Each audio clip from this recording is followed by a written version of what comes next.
Hi, my name's Patrick Caruth, President and Headmaster of the Bear Creek School. I'd like to welcome you to Tools for Success. Tools for Success is a partnership between the school and our parents to help you in raising your students. We do a lot in the building with education, and you do a lot at home with education and raising your children. So we want to partner with you in that. So thanks for joining us at Tools for Success. I hope the content that we provide you is useful for you as you raise up children in the way that they should go. I'd also like to encourage you to be on the lookout throughout the year for other events like Tools for Success put on by the Bear Creek School to partner with you to help your student become the individual God intends.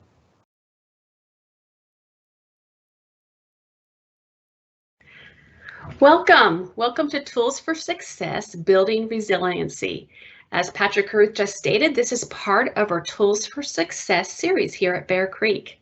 We are so glad that you could join us, perhaps from your home desk or work desk, and I know many of you may be in your car with your speakerphone on.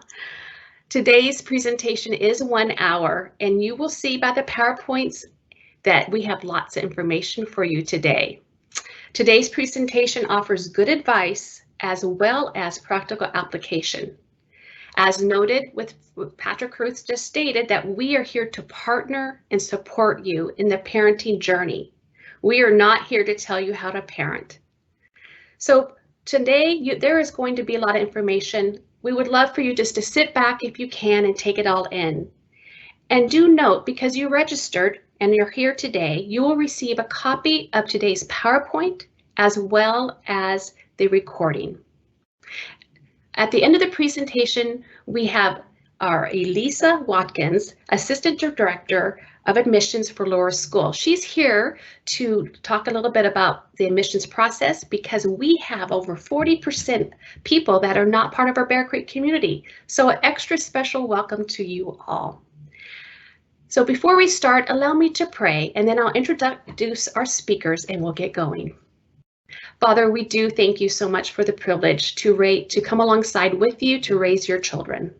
It is a humbling job. And we ask you today that we can just sit back and to be teachable and to have the growth mindset to learn new things. And just thank you for this opportunity. We thank you so much for the speakers and for Bear Creek School that's willing to come along and to help us in this journey of parenting. In thy name we pray. Amen. Well, I have a couple exciting things. First of all, I would love to introduce our Tressa Parker. Many of us know her. She's been here since 1994. And no, don't worry, Tressa, I'm not going to tell them your age. But she's been around for a long time. She's had many hats that she wore here. She was a second grade teacher, then a lower school division head, and for 10 years she was our preschool division head. So she has a lot of experience, but she has many kids too. She's busy, loves to read and travel, but mostly she's at her kids' sporting events. Tressa, just so you know, holds a BA in elementary education from Covenants College and a master's in curriculum and instruction from Lesley University. So you may see, you can see our PowerPoint. We have an extra surprise for you today.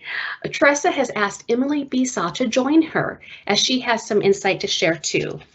Emily, just so you know, is our new student support specialist. And what she does here is provide resources and consultation for our faculty, staff, and parents when additional student support is necessary. During her undergraduate years, Emily grew to love integrating questions about human development and spiritual formation. And this is funny, but this passion led her to go to graduate school twice. So real quick, Emily holds a master's in social work from Rutgers University, a master's of divinity from Princeton Theological Seminary, and she holds a BA in social work and human development and family studies from Warner Pacific College. So we're in good hands. So let's get going, Tressa. Take it away.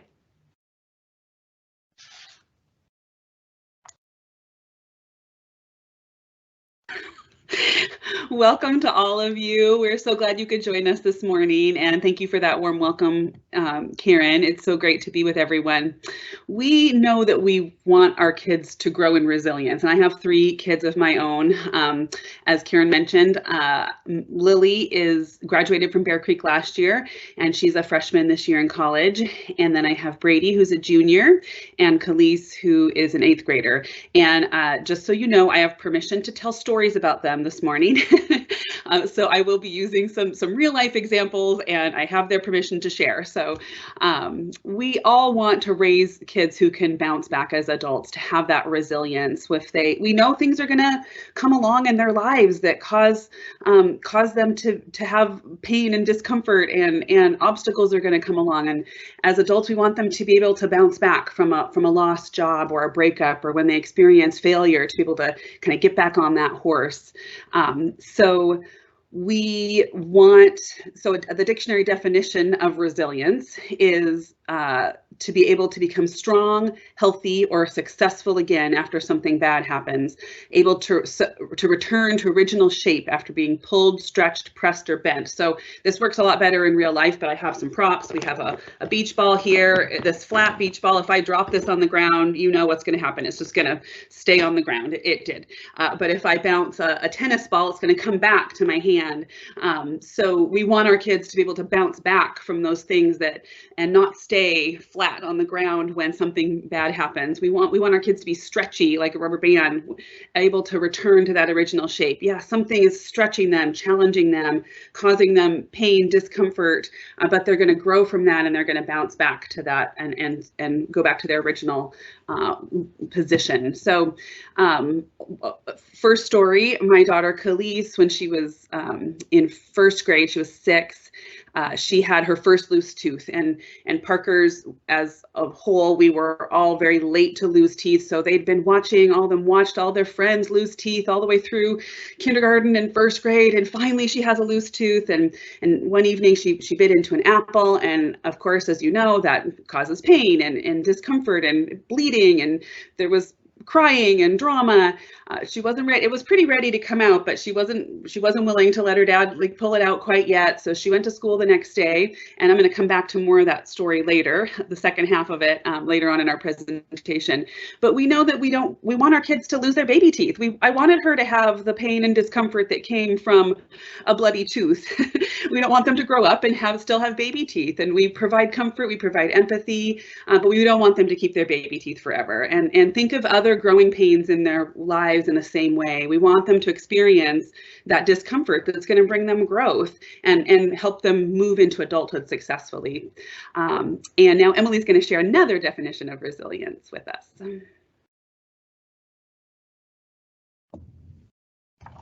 All right, the American Psychological Association defines resilience in part as the process of adapting well in the face of adversity, trauma, tragedy, threats, or other significant sources of stress.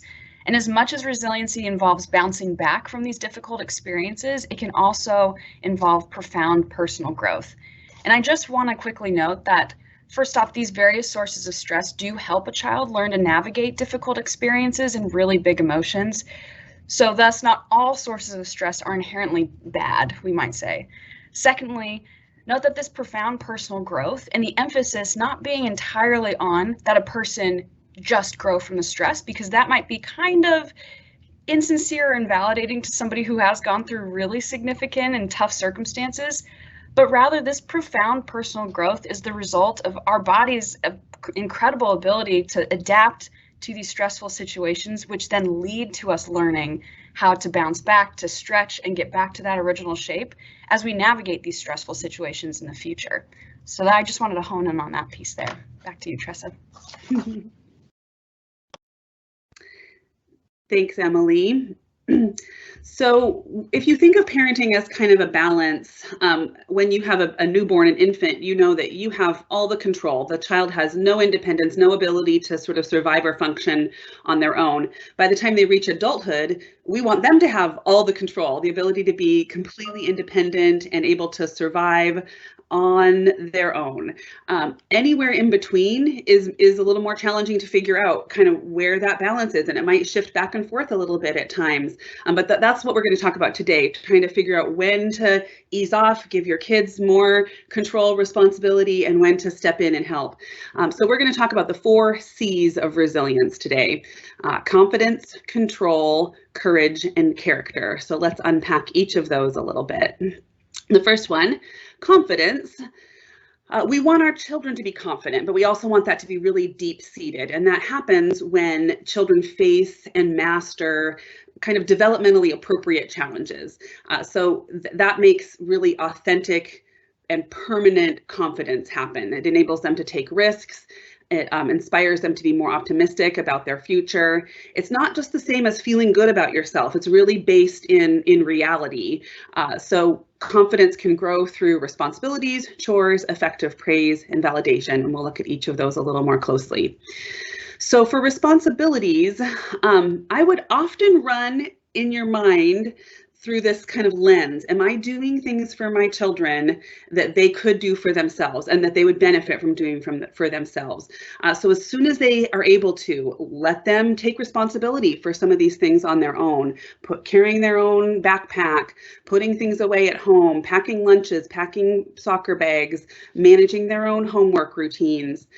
So promote that responsibility by giving more responsibility. The other thing is ask a lot of questions instead of telling them what to do or giving them orders. This is really powerful.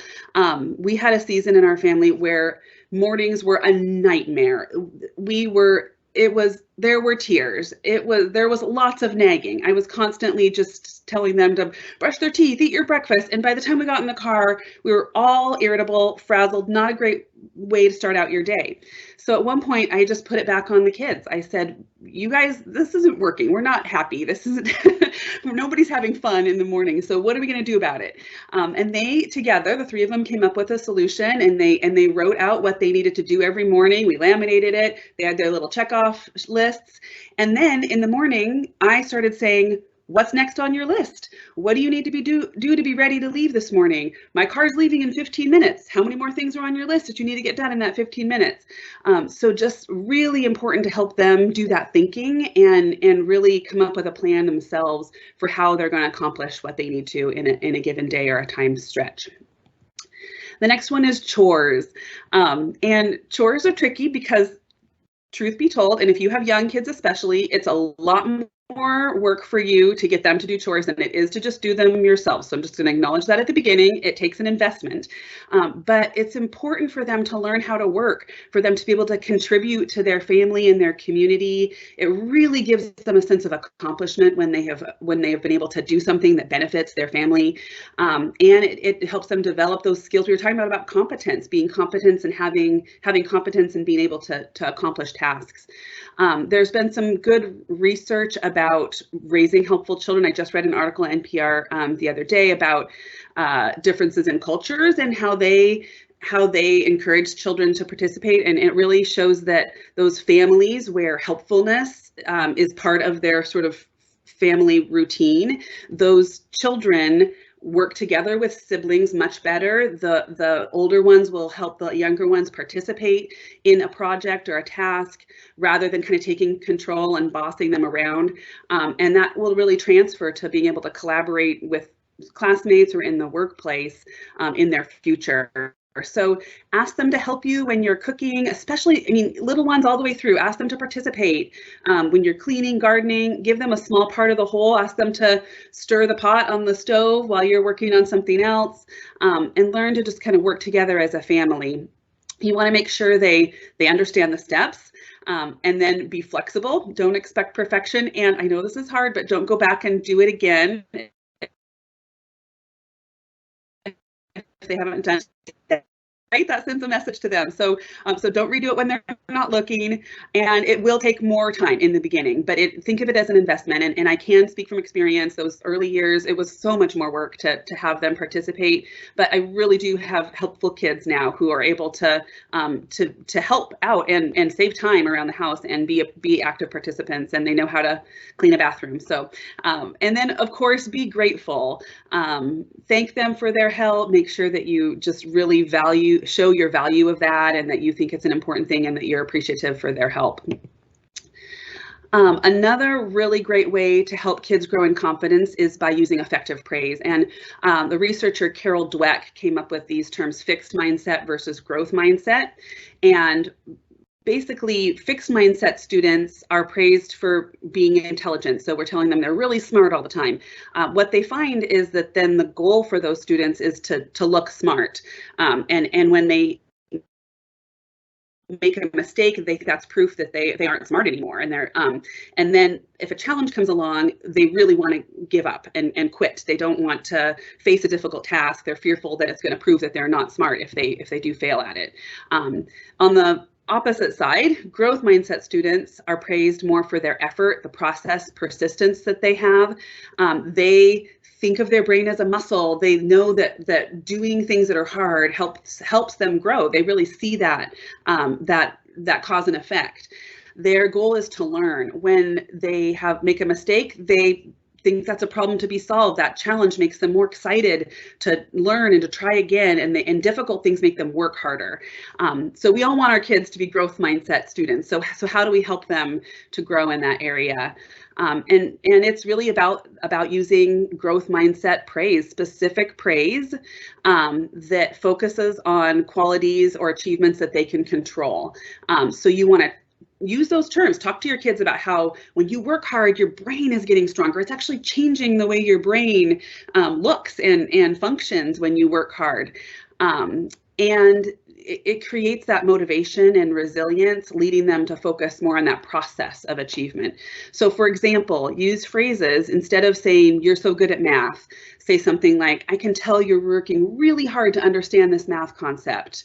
Instead of saying, "Your picture's so pretty," honor the choices that they made to lead to that. So I can tell you worked carefully on your coloring, or the colors that you chose work so beautifully together.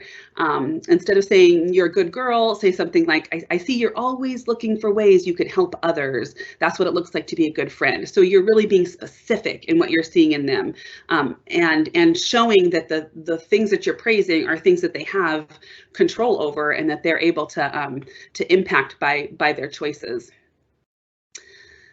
Now, Emily's going to talk a little bit about validation.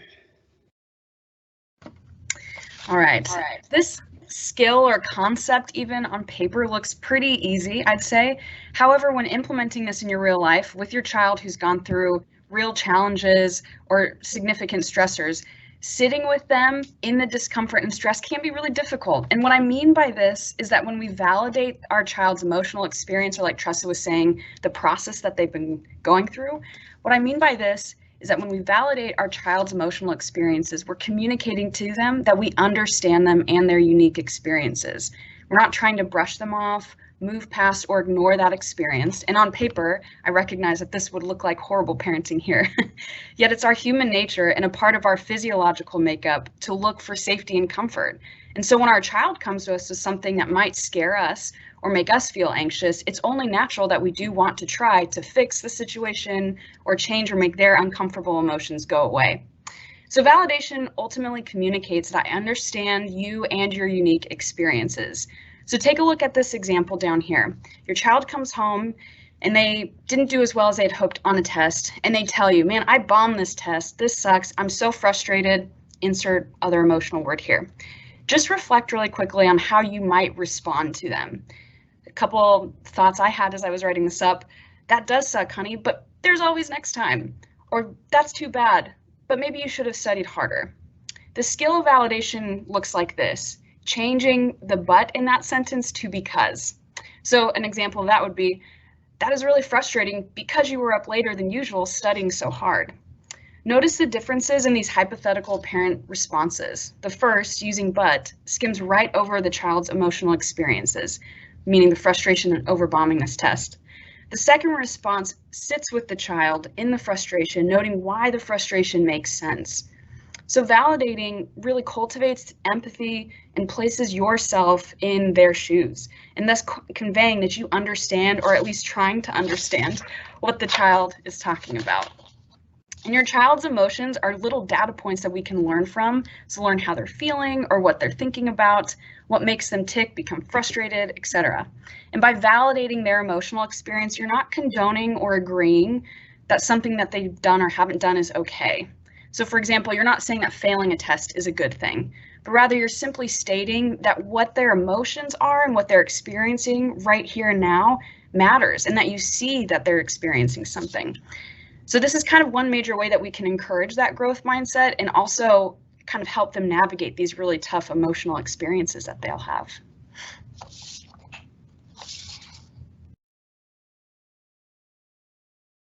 Thanks, Emily. So we have now talked about confidence, and the next one is control. So recently we did a leadership training thing, and one of the things that they talked about was running through kind of this grid when you face problems of control, no control, and influence. And I found that to be really helpful, not only at work, but also in personal situations. And so just before Christmas, my kids all were taking finals, and Brady, my son who's a junior, he really did not want to take finals. He was not happy about it. He was doing a lot of moaning and groaning and complaining and procrastinating. And so I listened, I gave a lot of empathy. Eventually, I also asked him the question, Brady, what do you have control over in this situation? And he was like, oh, the fact that finals exist.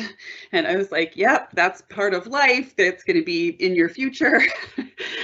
It is just a thing. Finals are a thing that happens. And then I said, and what do you, so you have no control over that, but what do you have control over? And he was like, I don't want to answer that. And I was like, okay. And he's finally said, my attitude.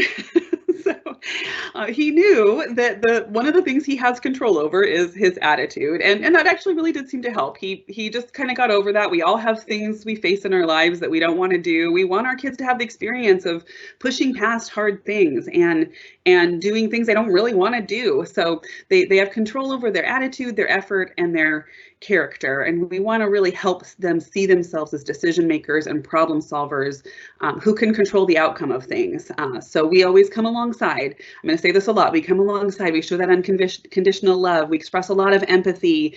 We give them guidance and support as needed, but we let them have that, sometimes those uncomfortable and difficult situations that come along at the same time. So we're going to talk a little bit more about control by looking through choices, problem solving, and consequences. So for choices, this is a good love and logic technique. If you're familiar with that, you want to give choices where all the options are okay, not leave them open-ended, make sure that you can support any of the choices that you give them. And then sometimes you want to reserve the right to not give them choices at times as well. Khalees was always really opinionated about clothing, and when she was young, I really let her do her own thing with that. There were a lot of times when I was cringing with what I saw her walking out the door wearing, but then there were times when I had invested, given her lots of choices about what she was going to wear, and then there's a day where I need her to wear something appropriate for church or a wedding or something like that, and I had all that money in the bank to be able to say, oh, you've been able to choose all week. Now I'm going to get to choose today. So especially with strong-willed kids, this is a really powerful way to help them feel like they have some control in their lives and help them really grow in that area. Another great way to help kids solve their own problems, again, back to that asking questions. What are you going to do about that? How do you think that will work out? I can't wait to see how you solve that. And then following up with, how did it work out? when Lily was, I think, in 3rd grade, yeah, because it was their invertebrate poster, and they have the rubric, and she'd worked so hard on it, and it looked great, and she was so happy with it. And then kind of late into the evening, she realized that she'd forgotten a part of the rubric. She hadn't included anything about habitat on the poster. And this was an insurmountable problem. Like, there was no possible solution, and we were going in circles. She was just getting more tired and more upset and more frustrated.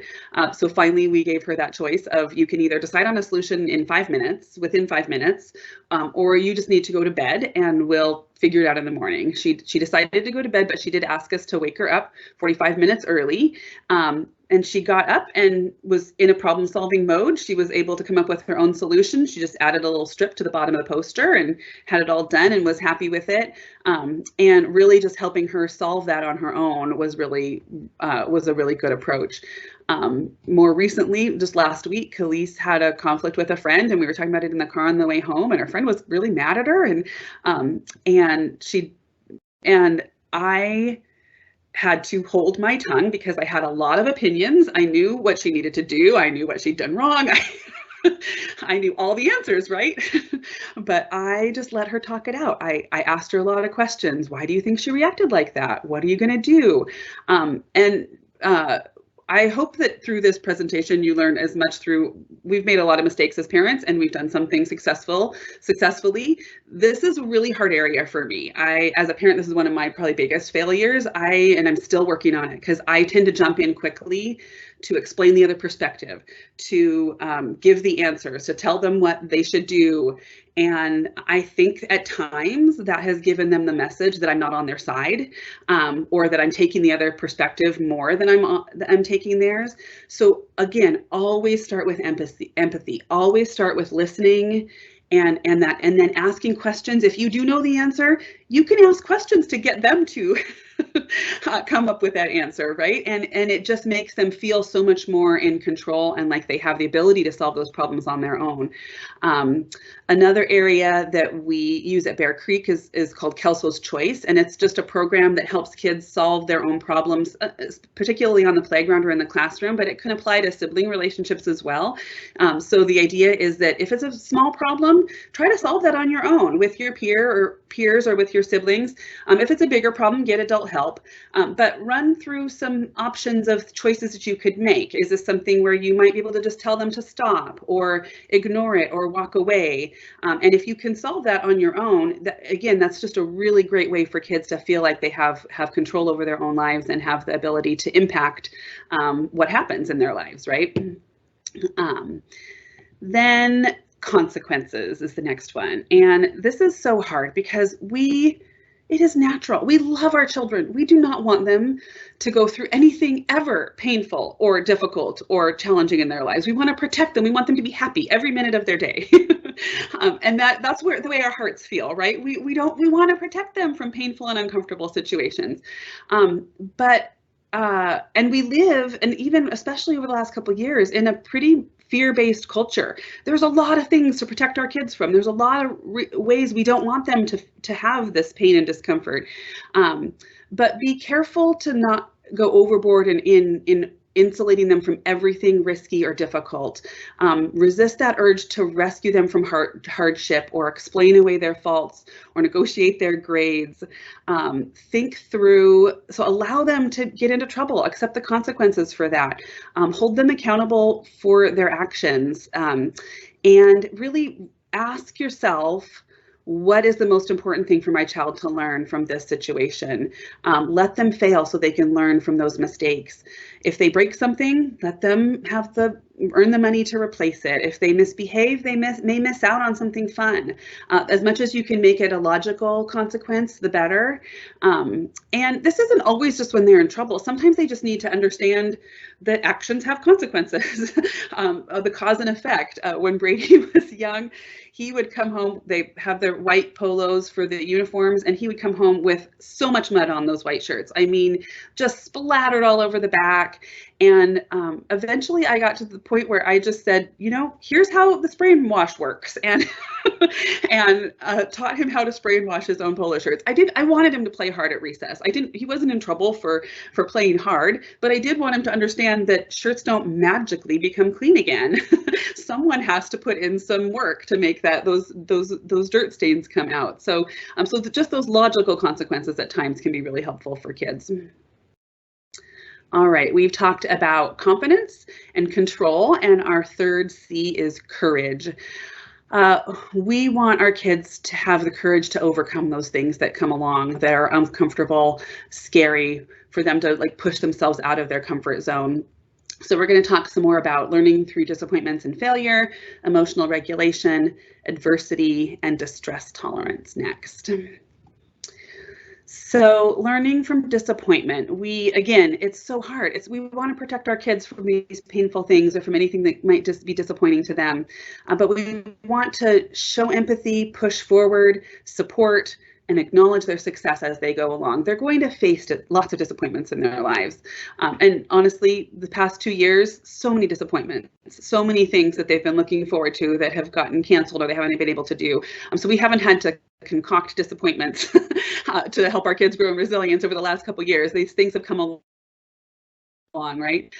So they're going to have times when they don't make the team, when they aren't invited to something that they wanted to go to. And then sometimes it's just a big no. They really want something and mom or dad has said no. So they're going to face lots of disappointments, and we want to let them experience those. So to come back to the beginning of the presentation when I talked about Khalees's loose tooth. So she ended up losing her tooth at school the next day. It was the day of the fall carnival, and she knew that she was going to see me at the fall carnival. So she had tucked her tooth in her pocket, and you might see where this is going. I got to the fall party. She sees me, and I see there's something going on, and then she's talking to her teacher, and I can tell she's upset. And it turns out that the tooth has fallen out of her pocket. And she was so upset and so sad. And what will the tooth fairy still come if there's no tooth? I mean, this is big deal stuff for a first grader, right? So and so sad, tears. They don't have all day at the fall carnival. So pretty quickly, I kind of tried to help her. I showed lots of empathy, of course, and pretty quickly kind of tried to figure out if she was going to be able to move on and enjoy the party. And she was like, okay, yeah, I want to have fun. So she put it aside. She enjoyed the rest of the party. She had a blast.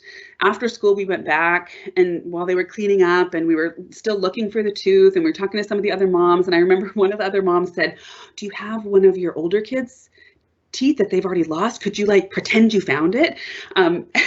Which I didn't do, but at the end of the day, so she'd gone through this really hard thing. I was making dinner, and she was sitting at the counter while I was making dinner, and she said, I'll never forget, she said these words. She said, today was a rough day, but I shook it off.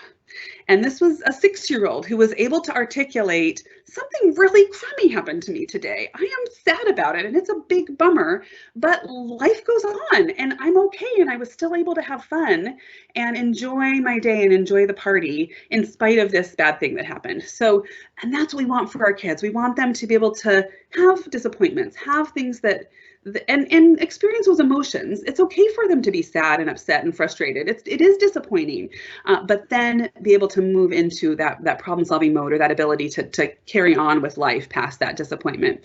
So that night she wrote this note to the tooth fairy. I have it there. Dear Tooth Fairy, I took out my tooth and then I lost my tooth and could not find it. I will like what you will give me. Love, Khalees. You can see in the very corner there's this tiny little tooth fairy. And turns out the tooth fairy will believe your note and still bring something, even if there's no evidence of the tooth. So it all worked out okay for her. Then let's see. The next one is learning through failure. Again, sometimes our kids are going to fail. Sometimes they're not going to find success.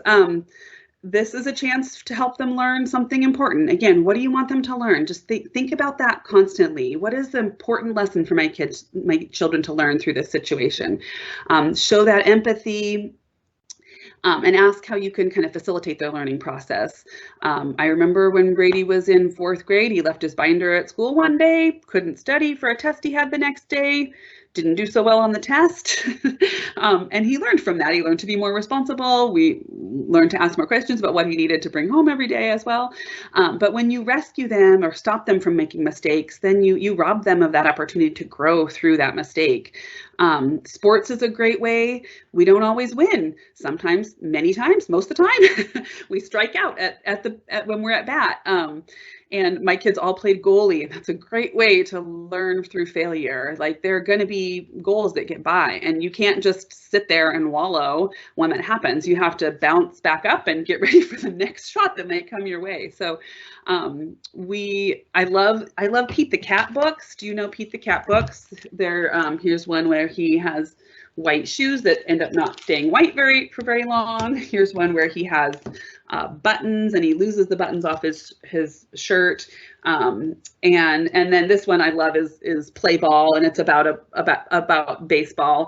And with sports, I loved the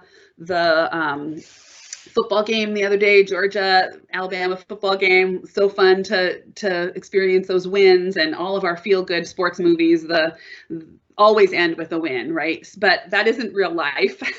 And in the Pete the Cat book, Play Ball, Pete strikes out when he's up to bat, and he's at first base and he doesn't get the runaround, and his team loses the game.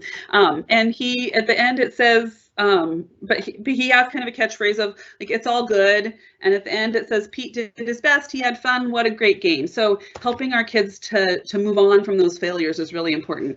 Not stuffing those feelings, not acknowledging the disappointments. You want to validate those feelings and let them feel them, but then move on from it at an appropriate time as well.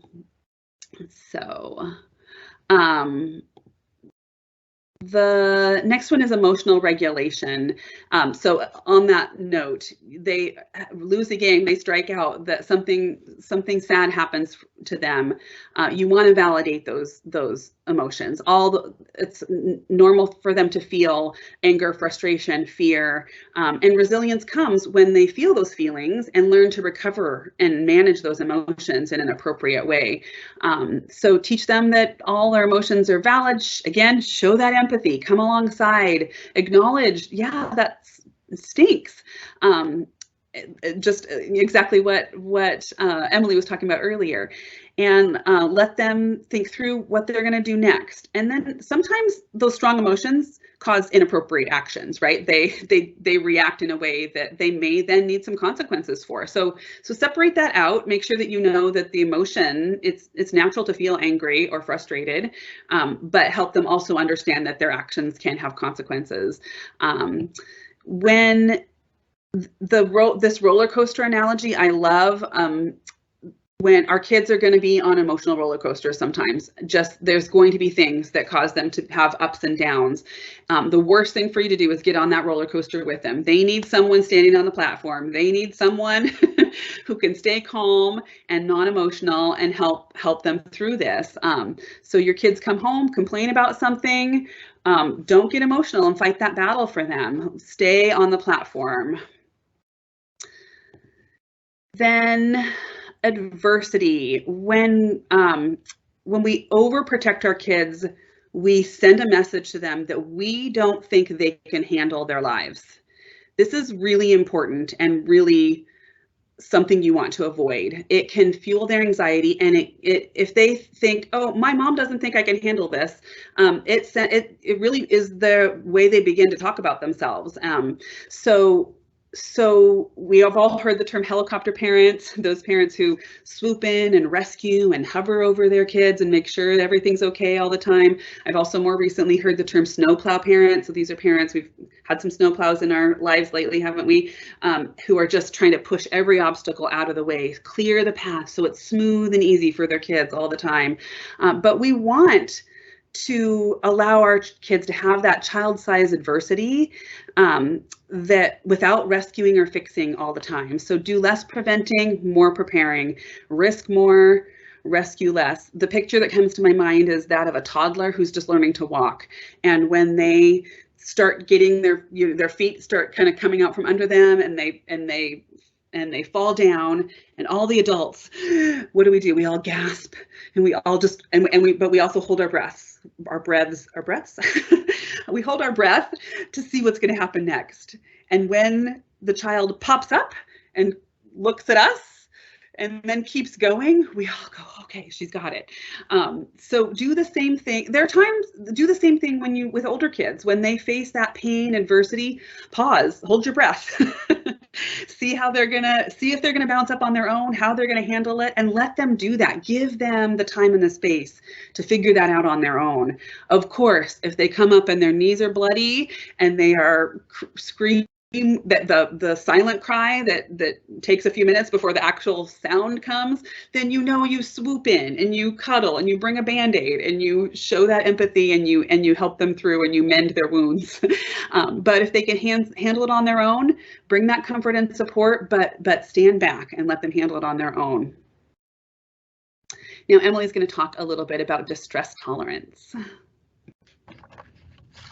All right, Tressa and I always get a good kick out of this name, distress tolerance, but essentially this whole slide is dedicated to helping you help your kid navigate these really big emotions when something stressful or challenging or adverse times arise.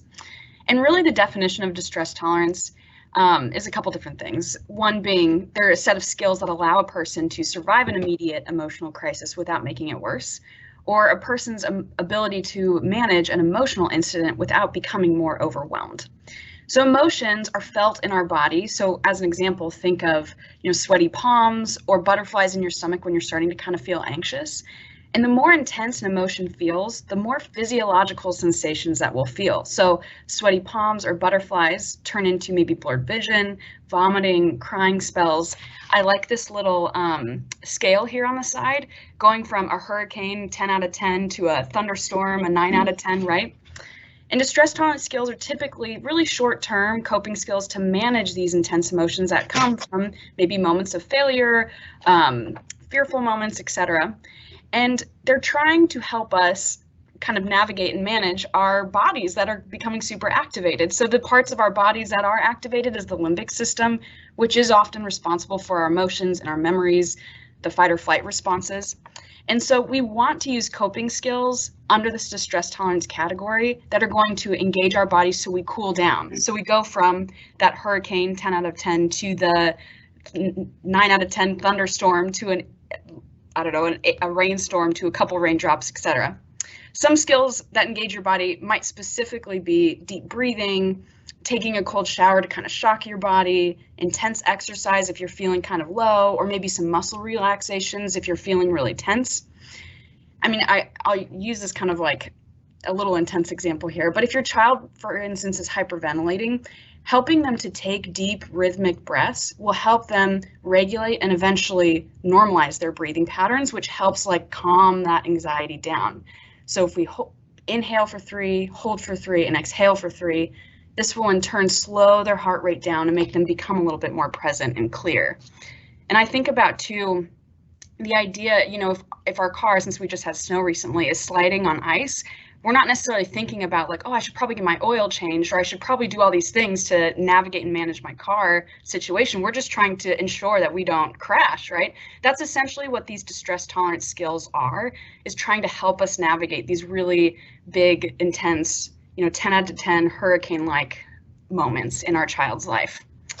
Back to you, Tressa. Thanks, Emily. So that's super helpful. Yeah, I'm always like, what's that word you use again, Emily? Distress tolerance. Yes, we want our kids to be able to have that distress tolerance. So thanks for that. That's super helpful. So we've now talked about confidence, control, and courage, and our last one is character. We want our kids to do the right thing when no one is looking. We know that we all have that sin nature. They're going to make mistakes. We make mistakes. They make mistakes. Making those mistakes and learning from them is where wisdom comes from. So think about kind of your family values. For us, Parkers follow through on their commitments. Parkers are loyal friends. And these are things our kids know about our family, the things that we value. Acknowledge when you see that good character. Use those growth mindset phrases. So again, rather than you are loyal, say you showed loyalty when you, or rather than you are diligent, use terms like you worked so hard on that project and your diligence paid off. Didn't that feel good? And celebrate that with them. So we're going to unpack this a little bit more, looking through how to help kids to be self-directed, outward focused, and self-disciplined. So let your kids be bored. Don't overschedule, limit their screen time, give them time, space, materials to come up with their own things to do. Let them play out, make them play outside, and use their own brains to come up with creative things that they can do. This is so tricky right now. Our kids are on screens all the time, constantly needing to be entertained by some external entertainment source. Wanting you to entertain them, wanting their screens to entertain them. Let them have the space to come up with their own things to do and be bored, and develop that zest and curiosity that comes with exploring passions, finding things that they enjoy. Encourage those things as they discover passions and things that they're interested in. Let them kind of explore those areas. But you want your kids to not have to have you direct everything they're doing or screen direct everything they're doing. They need to be able to become self-directed. Help them to become outward focused. Resilient kids understand that the world does not revolve around them. They are not in the center of the universe with all the stars, moons revolving around them. It's not all about me. Help them to focus less on possessions and more on patience. That ability to delay gratification is so important for kids. They need practice waiting for something that they want, earning it themselves. And deferring to the wishes of others at times. So help them to grow in those areas. Help them to show care and compassion for others, show that you value that as a family. Help them to see themselves as part of the family and community. Help them to have an optimistic outlook and to count their blessings. This one is really, right now, I know with my kids, just today, things change, things get canceled, we can't do things we want to do. And sadly, I think my kids, I'm sure yours too, have kind of done yeah, of course, I don't even care anymore, what my daughter said the other day. And that's not what we want. We want them to have disappointment and be able to learn past that, but we also want them to have hope and optimism. And I hope that on the other side of this COVID thing, we can reestablish that in our kids, because I think it's really important for them to look forward to things and to have that optimistic outlook, and not to just be like, yep, nothing's going to work out for me ever. We don't want to raise a bunch of Eeyores.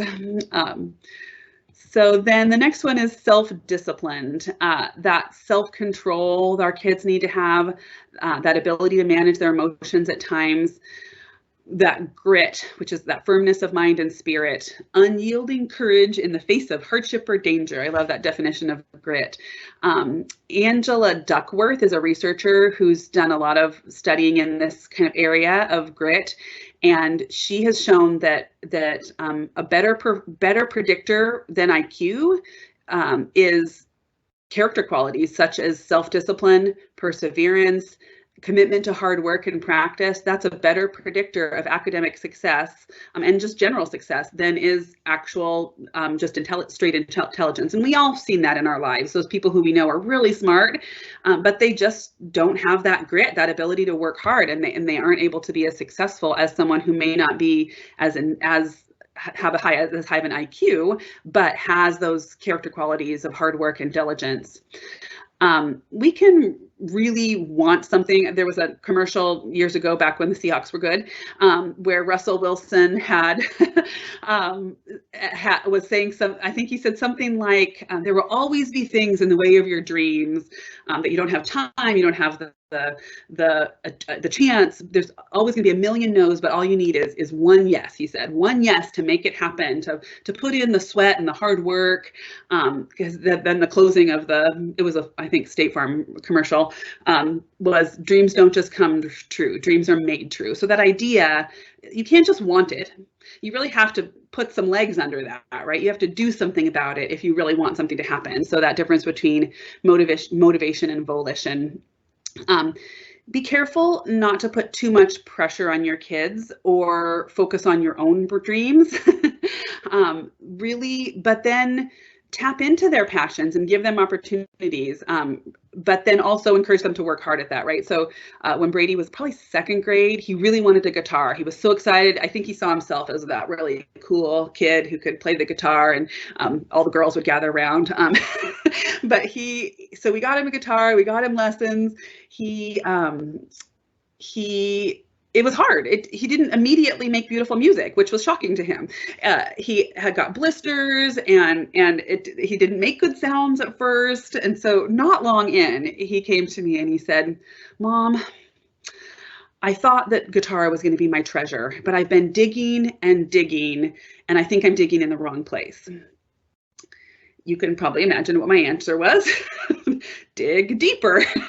I think you've only scratched the surface. You've only dug a very shallow little hole, but your treasure might be further down. So help them to understand it might take some hard work. They might get blisters. They might have to go through some pain and discomfort as they work toward becoming good at something. And often when we first try things, we're not good at it. And then that's not fun. It's not fun to do things we're not good at, but they really have to be encouraged to push past that to a point where they are more competent at it. And then it becomes fun. So I love this verse from Romans. It says, "We can rejoice too when we run into problems and trials, for we know that they help us develop endurance, and endurance develops strength of character, and character strengthens our confident hope of salvation. And this hope will not lead to disappointment, for we know how dearly God loves us, because he has given us the Holy Spirit to fill our hearts with his love." Last year, my oldest graduated from Bear Creek, and we have now launched our first child into adulthood. But I remember last spring, and Karen will remember this, Carol Miller, our upper school division head, sent out an update that told a story about her father, who was a farmer. And she talked about all the work that went into prepping the machinery, preparing the soil, all that hard work, putting the seeds in the ground. And then she said that her dad would say, "Now we watch God do his part." And there is so much that is out of our control as parents. We can do everything we can to prepare our kids, but they are not our own. We nurture, we guide, we pray for lots of sunshine and plenty of rain. We want the rain too, right? Because that's going to maximize the harvest. But then Carol said, we lay them at the throne of the Almighty for him, and we trust that God's got them. He loves them more than we do. So be encouraged by that. You're going to make mistakes. You're not going to do everything right. There's no way, and I certainly have not, you're going to follow everything I've covered in this, and that Emily and I have covered in this presentation. There are going to be hiccups and bumps along the way, but model the way. Most of what our kids learn, they learn from us. So show them how to manage stress in a positive way. They will feed off of your stress. When you do make mistakes, apologize, take ownership for those, model what it looks like to make mistakes and then move on. Our kids are naturally resilient. If you have older kids and you haven't done a lot of these things along the way, start now, wherever you are. They're naturally resilient. We need to just give them those opportunities. And at times model grace and love. I remember one time Lily forgot her flute music at home for a concert, and she was the only flute player that was playing that part. She's super responsible. She was very upset and very hard on herself for forgetting that. What she needed from me was grace and love, and that's okay. We all make mistakes. I've got this. And she also didn't have a driver's license, so somebody had to run home and and get the flute music. So there are times when you want to show grace and love, and you do want to protect them. Again, just go back to that. What is the most important thing for them to learn? In that moment, the most important thing for Lily to learn was it's okay. you're okay. I've got this. I'm with you. I'm on your side, and we're gonna solve this together.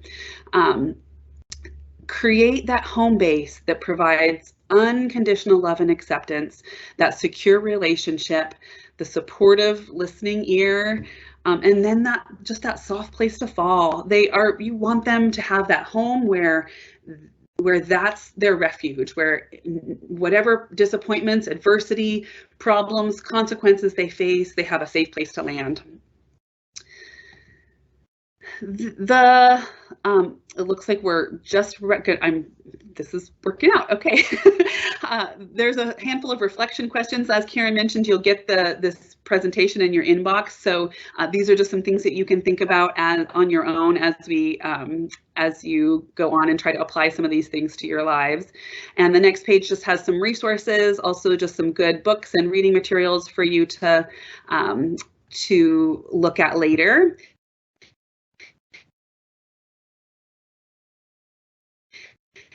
And then, girl, as parents, we need to do one thing very well: prepare our child for the path, not the path for our child. Look at that little girl. Doesn't she just look like she is ready to take on the world? And aren't you just curious what's around the bend for her? What's just beyond the horizon? And I know she's going to do great things. And so just be encouraged. Think whatever is around that bend for them. Thank you so much for joining us this morning. Karen, back to you.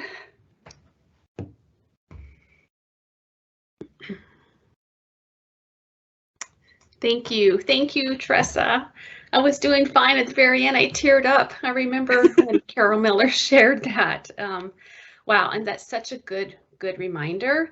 And yeah, just thank you so much, both Emily and Tressa, for all the points that you shared. And I really value what you said at the end about this is full of grace, and that we're doing our best, and that that we too are growing people, growing parents till this day, right? I listen and wish I did some of these and remembered some of these, but then I'm holding on to the distress tolerance and that one part about deep breathing. I think as adults, we can apply some of these things to our own life. So thank you so much.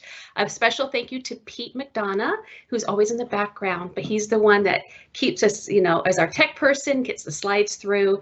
And a special thank you to our Marcom team, that's Sydney, Janine, and Marla, getting the news out externally. So we have some outside guests, and also Sydney will be sending you actually the recording and the PowerPoint today or tomorrow. And actually, if you go to your, you have a little Q&A, there's going to be a survey that she is going to be sending to you.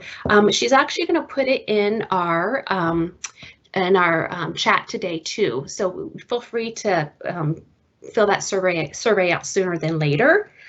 We do have some upcoming events. As you know about the Tools for Success series, many of you have participated, but you'll see we have a kindergarten one coming up to prepare your child for that. I'm really excited about the navigating the social emotional journey. That's going to be huge. We have a panel of people from Bear Creek, as well as our own Lauren Neely, who's our counselor at upper school, owning that with Emily Besaw. So please put that on your calendar. That's really for parents. And then we have Parenting with Love and Logic that Tressa touched on, valuable. So get those on your calendar. And the next slide we have as well, let's see, oh yes, I'm very excited about this, the podcast. Bear Creek has a podcast now, so please check it out. You can subscribe to your favorite on your favorite podcast platform, but definitely that has been launched, and so the first one just came out. So our Patrick Ruth did a pretty good job in just having a calm, natural conversation with some amazing faculty and staff. So on that note, I'm going to say goodbye, but remember, please stay on. We have our Elisa Watkins here, and it's only about 3-minute conversation about admissions, the next steps there. But on that note, I'm going to send you off with a wave and a thank you. And I don't know if it looks like we did. Sydney, thank you so much, friend, for putting that survey in there, so you can click there and leave, or stay on and just to have Elisa Watkins share a little bit. On that note, blessings and be safe, and we appreciate you joining us today. Thanks so much, Karen. I'm just so excited to be a part of Tools for Success in any way I can. It's such a great series. Tressa and Emily, of course, so wonderful today. We can never, as parents, stop learning how to work on our kids. So thank you so much for that. As Karen said, I am Elisa Watkins. I'm the Assistant Director of Admissions for Lower School. So that means that I help our kindergarten through 4th grade applicants and their families work around our application process here at Bear Creek. We are currently still accepting applications for next year for the 2022-23 school year. There are lots of ways to learn about us, but the best way to start is to jump onto our website. So much information. There's an admissions page there that will give you as much information as you want on who we are, how to find us, and what you need to do to apply. We also have virtual tours on our website, as well as ways to sign up for virtual information sessions, and those are with the assistant directors of admission for the different divisions. So look to sign up for those one-on-one sessions if you want some more information about Bear Creek. We do, of course, have those online applications for you. We are coming up to our deadline for our first round of applications, and that is January 24th. Now, I know a lot of you are thinking, my goodness, it's already the 12th. I only have a couple weeks. Fear not, if you don't get into the first round of admissions, we do rolling admissions afterwards. So if we have spots to fill, we will still consider all the applications that do come in after January 24th. So just to let you know, those decision notifications are always important. Folks want to know when they'll be finding out. So most of the siblings of our Bear Creek students will find out on January 19th, and that is the day that our re-enrollment also does go out for our current families.